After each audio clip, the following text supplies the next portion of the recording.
Hello students, एड्यूमन channel पर आप सबका बहुत बहुत स्वागत है। हम पढ़ रहे थे चैप्टर 10 के बारे में। इसके अंदर हमने पढ़ लिया था वॉशिंग मशीन क्या है और वॉशिंग इक्विपमेंट्स क्या है, क्या प्रोसेस है।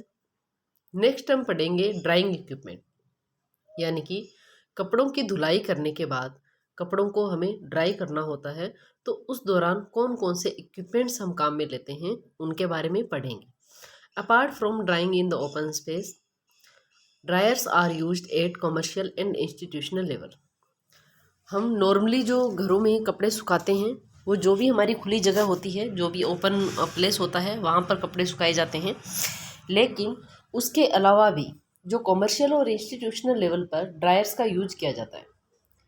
There are two types of circulation system in dryers.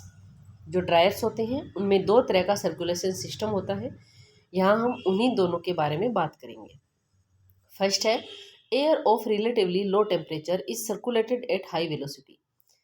जो एयर लो टेम्परेचर यानी कि जो कम दाब वाली, जो कम टेम्परेचर वाली जो एयर होती है, वो सर्कुलेट होती है हाई वेलोसिटी की ओर। Room air enters the dryer from under the front panel. जो रूम की एयर है वो ड्रायर में एंटर होती है, जो उसका फ्रंट पैनल है उसके नीचे से, passes over the source of heat, और उसके बाद में वो एयर हीट का जो सोर्स है उसके ऊपर से पास होती है, and then through the clothes and leaves through an exhaust, और उसके बाद में वो कपड़ों से पास होती है। दस the temperature and humidity of the room stage normal. और इस तरह से जो रूम का टेम्परेचर और ह्यूमिडिटी है वो नॉर्मल बनी रहती है। यानी कि यहाँ पर हम बात कर रहे हैं ड्रायर्स की।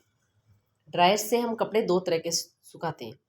दो तरीके कौन कौन से दो सर्कुलेशन सिस्टम है। पहला सर्कुलेशन सिस्टम तो वो है कि जहाँ पर जो एयर है वो लो टेम्परेचर की होगी और वो सर्कुलेट होगी हाई वेलोसिटी की ओर, और जो रूम की एयर है वो एंटर करेगी ड्रायर में, जो उसका फ्रंट पैनल है उसके नीचे से। उसके बाद में वो एयर हीट के सोर्स से पास होते हुए, यानी कि हीट का जो भी सोर्स है उसके ऊपर से पास होगी, और उसके बाद में वो क्लोथ्स के द्वारा पास होते हुए निकल जाएगी। इस तरह से जो कपड़े सुखाने की विधि है उसमें जो रूम होता है उसका टेम्परेचर और उसकी ह्यूमिडिटी नॉर्मल बनी रहती है। नेक्स्ट है air of high temperature is circulated slowly. लेकिन यहाँ हम बात कर रहे हैं हाई टेम्परेचर की। जो एयर हाई टेम्परेचर वाली होती है वो सर्कुलेट होती है स्लोली, धीरे सर्कुलेट होती है। In this after the air enters the dryer and passes over the heat source. इसके अंदर जो एयर है वो ड्रायर में एंटर होती है और उसके बाद में जो हीट सोर्स है उसके ऊपर से पास होती है। It is drawn by A small fan through perforation at the top of the dryer. और इसके अंदर एक छोटा सा फैन लगा रहता है ड्रायर के टॉप पर, जो कि परफोरेशन का काम करता है। Then downwards through the clothes and out through the exhaust. और उसके बाद में जो एयर है वो क्लोज के डाउनवर्ड और जो एग्जॉस्ट है उसके थ्रू आउट होती है। Since the movement of air in this dryer is slow. और इसके अंदर जो एयर है उसका मूवमेंट कैसा होता है, स्लो होता है। The relative humidity of the exhausted air is high.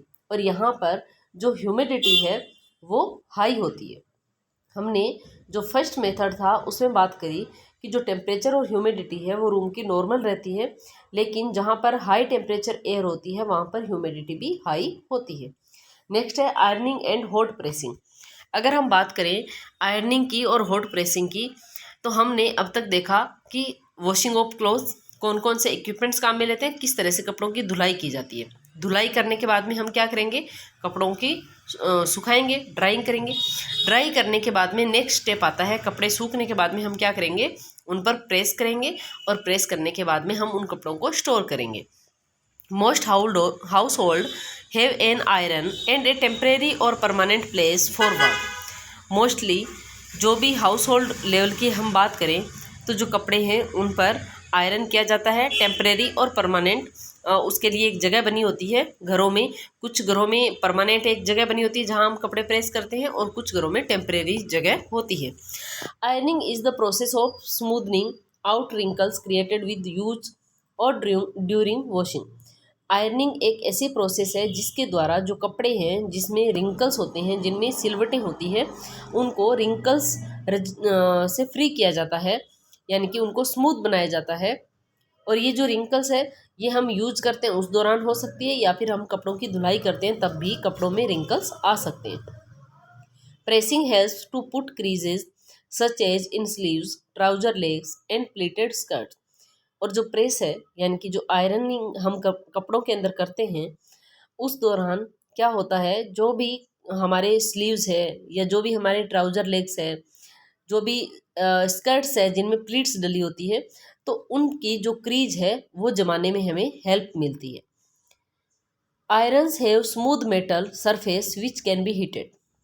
Iron यानी कि जो प्रेस है वो किस तरह का होता है, उसके अंदर एक स्मूथ मेटल सरफेस लगा रहता है जो कि हीट होता है, गर्म होता है। Most electric irons have an inbuilt thermostat which can adjust the temperature to suit the fabric. Mostly जो इलेक्ट्रिक आयरन होते हैं जो आजकल हम हमारे घरों में देखते हैं वो सारे इलेक्ट्रॉनिक आयरन हैं और उनके अंदर एक थर्मोस्टेट लगा रहता है जो कि कपड़ों के हिसाब से उसका टेम्परेचर जो है वो एडजस्ट हो जाता है। उसके अंदर आप लोगों ने देखा होगा एक राउंड शेप में रेगुलेटर टाइप लगा रहता है प्रेस के ऊपर, उसके अंदर लिखा रहता है कॉटन, सिल्क, वूल, इस तरह से। तो वो जो जिस कपड़े पर हमें प्रेस करना है उसको हम सेट करके छोड़ देते हैं और वो ऑटोमेटिक गर्म होता रहता है और ठंडा होता रहता है। द आयरन में also have a system of producing steam while in use. और कुछ आयरन्स ऐसे होते हैं जिनके अंदर स्टीम वाला सिस्टम होता है, यानी कि कुछ आयरन जो होती है उनमें जो स्टीमिंग है वो भी यूज होती है। The weight of the iron varies from 1.5 to 3.5 kg। जो आयरन का वेट है वो 1.5 से 3.5 kg तक हो सकता है। At household level light weight irons are preferred. हम घरेलू काम में जो प्रेस लेते हैं वो हम लाइट वेट प्रेस यूज करते हैं, यानी कि बहुत ज़्यादा भारी प्रेस हम काम में नहीं लेते हैं। Heavier articles like curtains, bed covers etcetera में रिक्वायर हेवियर आयरन्स। जैसे कुछ हमारे ज़्यादा भारी कपड़े होते हैं जैसे कि हमारे कर्टेंस है, हमारे बेड कवर है, उनके लिए हमें हेवी आयरन चाहिए होती है। बाकी नॉर्मली जो हम कपड़े पहनते हैं उनके लिए हम जो लाइट वेट वाली आयरन है उससे काम चला सकते हैं। Though in most cases the heating is with electricity, in India one can still see some charcoal irons. हमारे भारत के अंदर अगर हम बात करें आयरन की तो जो चारकोल आयरन है वो भी देखने को मिलती है। चारकोल आयरन यानी कि जिसके अंदर कोयला जला करके रखा जाता है। Charcoal iron is like a metal box with a lead. जो चारकोल आयरन होती है वो एक तरह का मेटल बॉक्स होता है जिस पे लीड लगी होती है। In which live coal pieces are put to heat the iron. और इसके अंदर जो जलते हुए कोयले होते हैं उनको डाला जाता है जिससे जो कपड़ा है उसको प्रेस किया जा सके। Care and maintenance of apparel and article of household uses within the family may be done at different levels. जो कपड़े हैं हाउस होल्ड लेवल पे, जो भी आर्टिकल्स है, जो भी अपैरल है, उनकी जो केयर और मेंटेनेंस है वो अलग अलग लेवल्स पे की जाती है। Household laundry takes care of clothing and small articles of daily use. जो हाउस होल्ड लॉन्ड्री है यानी कि हम जो घरेलू धुलाई करते हैं उसके अंदर जो भी हमारे डेली यूज में आने वाले कपड़े और जो स्मॉल आर्टिकल्स है उनकी हम धुलाई करते हैं। Bigger articles of household linen and some special articles are sent to commercial laundry. लेकिन कुछ बड़े आर्टिकल्स होते हैं जो जिनकी जैसे हाउस होल्ड लिनन है या फिर कुछ ऐसे स्पेशल आर्टिकल्स है जिनकी धुलाई हम घर पे नहीं कर सकते हैं, उनको हम जो कॉमर्शियल लॉन्ड्रीज है उसमें भेज देते हैं। Sometimes services are hired of individual professionals who collect material from household for washing and or ironing and finishing। कई बार हम क्या करते हैं कि किसी पर्टिकुलर इंडिविजुअल प्रोफेशनल की सर्विस हायर कर लेते हैं और वो हमारे घर आकर के कपड़े जो है वो वॉशिंग करने के लिए लेके जाता है, आयरनिंग करने के लिए लेके जाता है और वापस वो कपड़े की धुलाई करके और आयरन करके वापस पहुंचा भी देता है। Such professional, often called dhobis, serve individual household and institutions like student hostels, small hotels and restaurants। यानी कि ये जो प्रोफेशनल्स होते हैं जनरली हम इनको धोबी कहते हैं और ये हाउस होल्ड सर्विसेज जो है वो प्रोवाइड करवाते हैं जैसे कुछ घरों में और कुछ छोटे इंस्टीट्यूशंस जैसे कि जो स्टूडेंट्स का हॉस्टल होता है या स्मॉल होटल्स होते हैं या रेस्टोरेंट होते हैं, वहाँ पर जो कपड़े हैं उनकी धुलाई का काम करते हैं। They generally work from their homes, ये जनरली अपने घर से काम करते हैं, यानी कि ये कपड़े इकट्ठा करके अपने घर पर ले जाएंगे, वहाँ पर धोएंगे, सुखाएंगे, उसको प्रेस करेंगे और वापस से जहाँ से भी वो लेकर गए हैं वापस वहाँ पर डिलीवर कर देंगे। For washing they make use of specially marked places in towns and cities called dhobi ghat. कुछ ऐसे प्लेस फिक्स होते हैं जहाँ पर जो धोबी लोग हैं वो कपड़े धुलाई करते हैं। कुछ सिटीज़ के अंदर, कुछ टाउन्स के अंदर कुछ स्पेशली एक एरिया बना होता है जहाँ पर धुलाई का काम किया जाता है, जिनको हम क्या कहते हैं, धोबी घाट। नेक्स्ट है the concept of individual workers grew up into laundries और ड्राई क्लीनिंग शॉप्स। और ये जो इंडिविजुअल वर्कर का कॉन्सेप्ट है ये आजकल लॉन्ड्रीज और ड्राई क्लीनिंग शॉप्स में कन्वर्ट हो गया है। Here the customer takes the articles for cleaning and comes back a few days later to collect finished articles.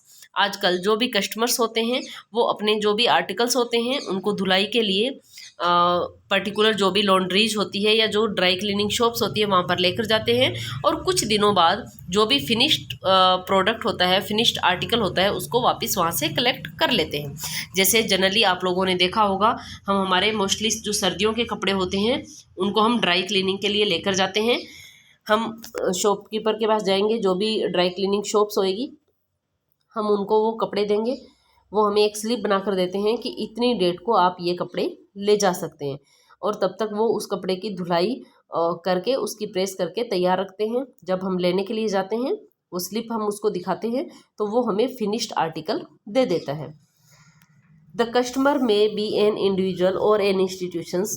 जो कस्टमर है वो कोई इंडिविजुअल हो सकता है और कोई इंस्टीट्यूशन हो सकता है। इंडिविजुअल यानी कि हम हमारे जो पर्सनल जो भी कपड़े होते हैं वो लेकर जाते हैं, और इंस्टीट्यूशन का मतलब है कि जैसे किसी हॉस्पिटल के कपड़े, किसी रेस्टोरेंट के कपड़े वो धुलाई के लिए जाते हैं, तो वो किसी पर्टिकुलर इंस्टीट्यूशन के आर्टिकल्स हो जाते हैं। Bigger laundries often have several centres और shops in different parts of the city. कुछ बड़ी लॉन्ड्रीज होती है जो जिनके बहुत सारे सेंटर्स होते हैं, बहुत सारी शॉप्स होती है अलग सिटी के अलग अलग पार्ट्स के अंदर। Some laundries also provide services or of transport of material to and from the customer। और कुछ जो लॉन्ड्रीज होती है वो हमें इस तरह की जो ट्रांसपोर्टेशन और जो मटेरियल है उसको लाने ले जाने की सुविधा भी प्रोवाइड करवाती हैं। This is specially so in the case of institutions like hostels, small hotels, restaurant and also small hospital and nursing home. ये और इस तरह की जो सुविधा है वो जनरली जो इंस्टीट्यूशन होते हैं जैसे कि हॉस्टल्स, स्मॉल होटल, रेस्टोरेंट या स्मॉल हॉस्पिटल या नर्सिंग होम जैसे जो भी इंस्टीट्यूशन है वहाँ पर ये सेवाएं प्रोवाइड करवाई जाती है। The commercial laundries are organised in different sections. जो कॉमर्शियल लॉन्ड्रीज है उसको हम अलग अलग सेक्शन में डिवाइड करते हैं। Each section deals with a specific job such as washing, water extraction, drying, pressing and ironing. यानी कि जो भी कॉमर्शियल लॉन्ड्री होती है, यानी कि जहाँ पर भी कपड़ों की धुलाई की जाती है, वहाँ पर जो लॉन्ड्री का जो भी इंस्टीट्यूट होता है वो अलग अलग सेक्शन में डिवाइड होता है। कौन कौन से सेक्शन हो सकते हैं वहाँ पर? सबसे पहले वॉशिंग यानी कि कपड़े धुलाई का एक अलग सेक्शन होगा। उसके बाद में वाटर एक्सट्रैक्शन यानी कि उसमें से जो कपड़ों में से जो पानी निकालना है उसके लिए अलग सेक्शन होगा। ड्राइंग कपड़े सुखाने का अलग सेक्शन, प्रेस करने का अलग सेक्शन, आयरनिंग का अलग सेक्शन। सम लॉन्ड्रीज में have a separate section for hospital and institutional work.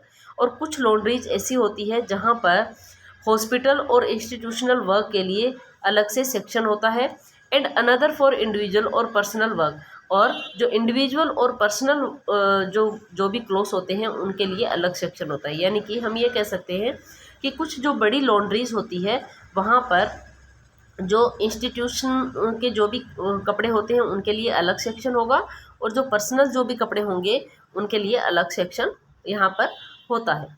They also may have separate section for dry cleaning.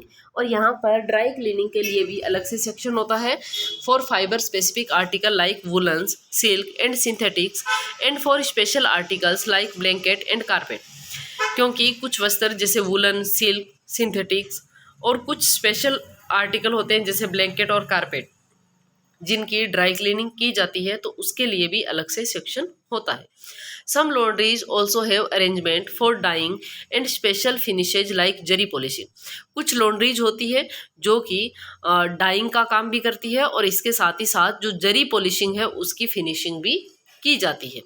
Most laundries would have units for inspection, sorting out of material and taking care of pre-treatments like mending, repairing and stain removing।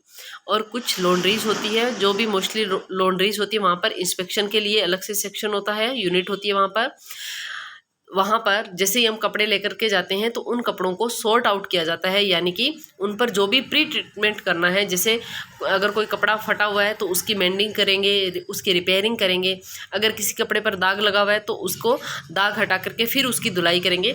तो इस तरह से अलग एक unit बनी होती है inspection unit जिसको हम बोलते हैं, यानी कि जहाँ पर जो भी कपड़े जाएंगे उनकी पहले इंस्पेक्शन होगी कि कौन सा जो कपड़ा है उसमें हमें किसी के बटन टूटे हुए हैं, किसी के काज खराब है, किसी पर जो स्टेन है वो लगा हुआ है, किसी का जो सिलाई है वो उधड़ गई है। तो इस तरह के कपड़ों को अलग छटाई करके फिर उनकी मेंडिंग और जो भी रिपेयरिंग है वो की जाती है, उसके बाद में वो वस्त्र धुलने के लिए जाते हैं।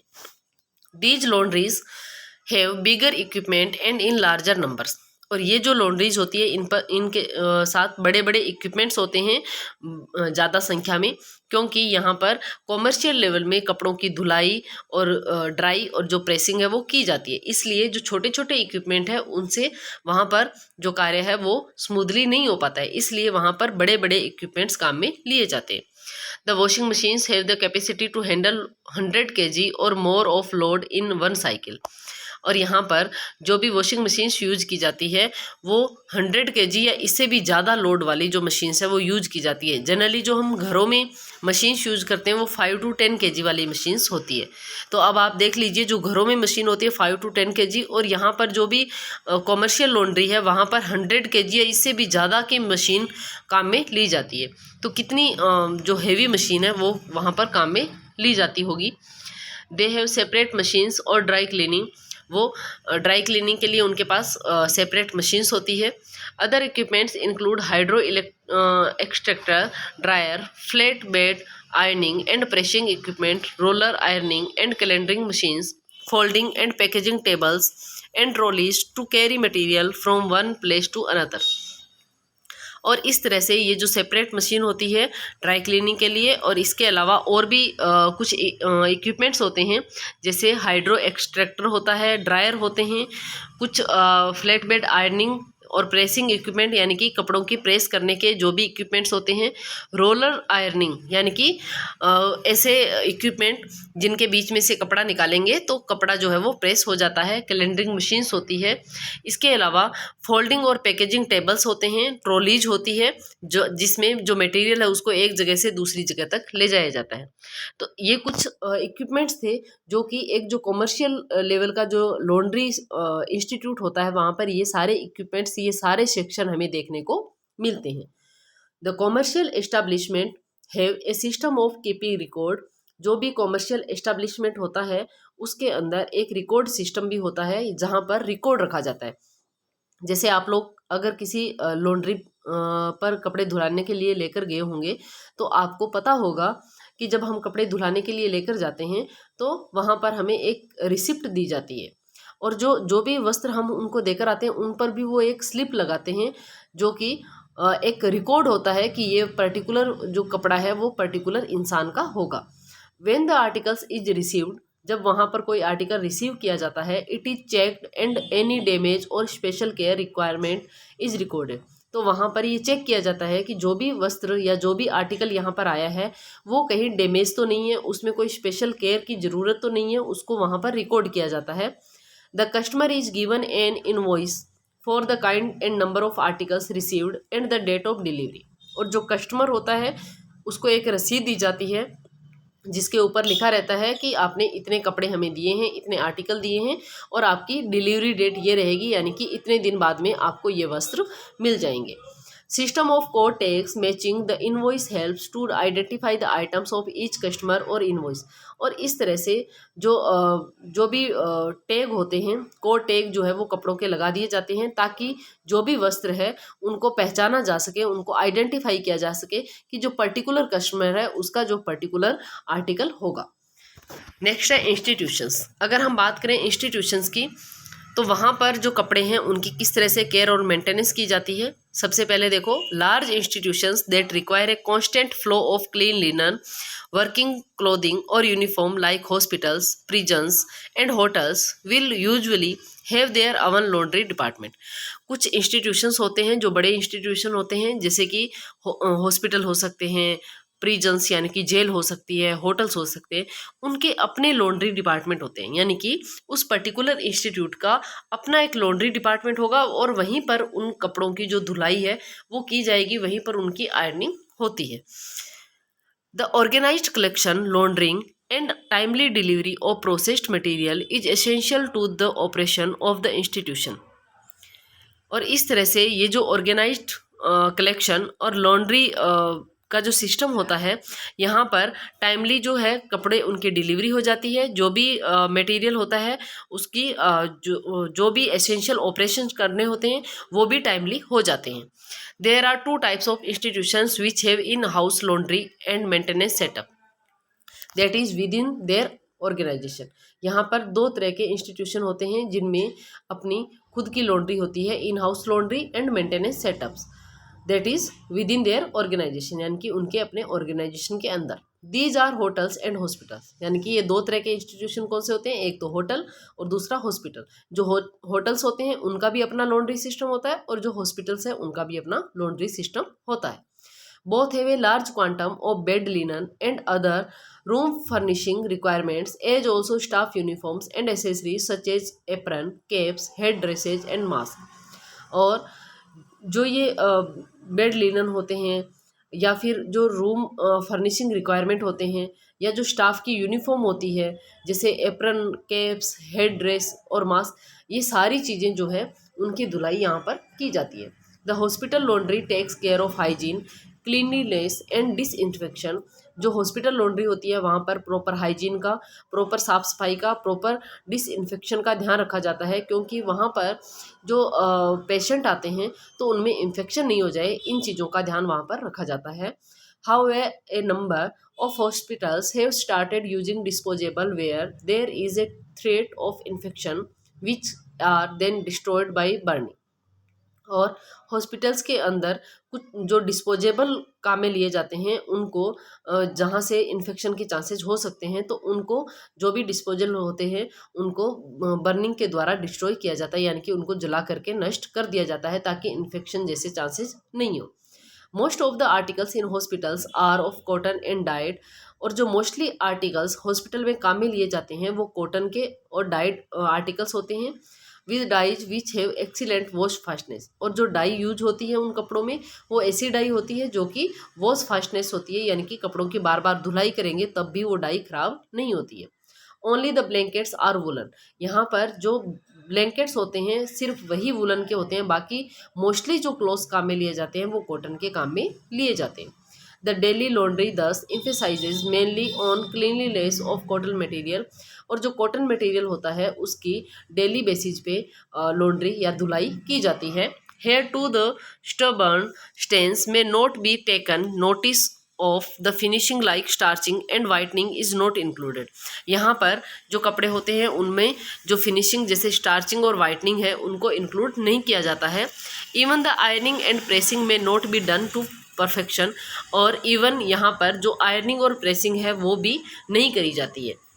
Repair and mending and condemnation of unusable material may और may not form a part of the service required.